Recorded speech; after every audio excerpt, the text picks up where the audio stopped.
बिस्मिल्लाहिर्रहमानिर्रहीम। बोलते कालम के साथ मैं आमिर रज़ान। और अगर आपसे मैं ये कहूँ कि भारत का 5.4 अरब डॉलर का नुकसान हो गया है और उसका पैसा जो है खसो खशाक की तरह जो उसने अपने दिफा के लिए ख़र्च किया था वो ख़त्म होने जा रहा है, तो ये इसमें कोई मुबालगा राई नहीं होगी। ये बात की है भारतीय वेबसाइट्स पर।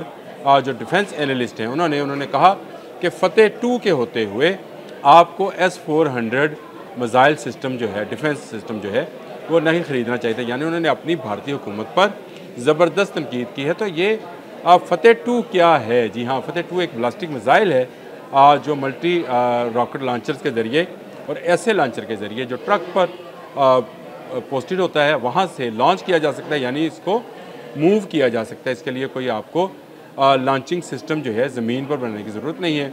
और इस दफ़ा IDX की जो नुमाइश मुत्तहिदा अरब अमारात में लगी थी, वहाँ पर इसको GIDS ने पेश भी किया था, जो आप समझते हैं कि ग्लोबल इंडस्ट्रियल डिफेंस सॉल्यूशंस के नाम से उस नुमाइश में हमारा स्टॉल था।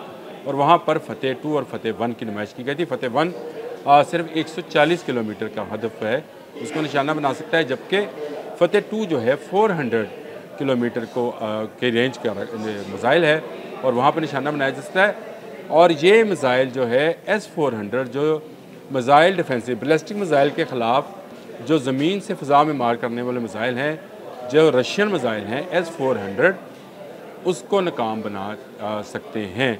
ये कहना है दिफाई माहिरीन का। और उनका ये कहना है कि क्योंकि यूक्रेन की जंग में यूक्रेन ने फ़तेह 2 जैसे ही मिज़ाइल्स के साथ जो कि बहुत ज़्यादा तादाद में लॉन्च किए थे, जिससे S-400 जो है उनको रोकने में नाकाम रहा। जब आप इतनी बड़ी तादाद में मिज़ाइल्स को फ़ज़ा में छोड़ देंगे तो आप कितने S-400 चला लेंगे और कितने उसको रोक पाएंगे, क्योंकि जो इनकी स्पीड है वो बड़ी नाकाबिल शिकस्त टाइप चीज़ है। और वो मार्क 4 और मार्क 6 की स्पीड है, जिस स्पीड से ये जाते हैं और ज़्यादा तादाद में लॉन्च किए जा सकते हैं। Multi barrels truck mounted launchers जो हैं इसके लिए इस्तेमाल किए जाते हैं। और 400 किलोमीटर के अंदर, यानी आप ये समझिए कि अगर हम लाहौर से इनको लॉन्च करें तो पंजाब, जो भारतीय पंजाब है वहाँ पर, और उसके अलावा जो है राजस्थान के अंदर जो इनकी एयर बेसिस हैं, जो इनके ब्रिजेज़ हैं, पुल्स हैं, डैम्स हैं, बैराजेज़ हैं,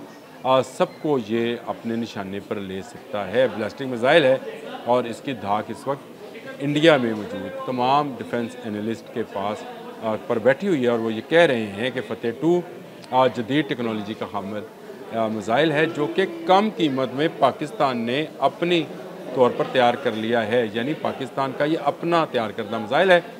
जितनी मर्ज़ी तादाद में हम तैयार कर लें और इनको छोड़ दें, भारत को इसके दफा के लिए जो मिज़ाइल ख़रीदना पड़ेंगे वो रशिया से ख़रीदे हैं, जो अब तक 5.4 मिलियन डॉलर के जो हैं, ये बिलियन डॉलर के, सॉरी मिलियन कह रहा हूँ, बिलियन डॉलर के मिज़ाइल जो हैं भारत ख़रीद चुका है। जिसको कहा जा रहा है कि अब ये राख है, मट्टी है, क्योंकि अगर फ़तेह 2 चलेगा और ज़्यादा तादाद में चलेगा तो आपका S-400 जिस तरह से यूक्रेन में नाकाम हुआ, वहाँ पर S-400 नाकाम हुआ, S-300 पहले उन्होंने लॉन्च किया था, फिर एक पेस्टर नामी सिस्टम था मिज़ाइल सिस्टम, उसको भी नाकाम किया।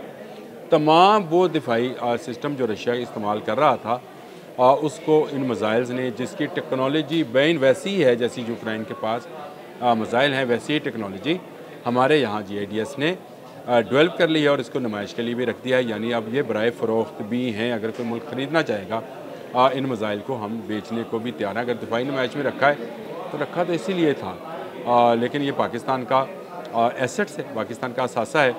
फ़तेह 1 भी और फ़तेह 2 भी पाकिस्तान के लोगों के लिए ये बड़ी खुशखबरी है कि आए रोज़ कोई ना कोई ऐसी खबर ज़रूर सामने आती है जो भारतीय दिफाई लाइन में जो है हलचल मचा देती है। अब भी ये कहा जा रहा है कि LOC लाइन ऑफ कंट्रोल के ऊपर भारत ने S-400 जो मिज़ाइल नस्ब कर रखे हैं उनका जवाब फ़तेह 2 है और फ़तेह 2 का जवाब भारत के पास नहीं है। तो इस बात को समझे कि पाकिस्तान अपने दिफा में अगर कोई इस पर हमलावर होगा तो उससे किस तरह से नंबर्द आज़मा होगा, इसके लिए फ़तेह 1 और फ़तेह 2 काफ़ी हैं।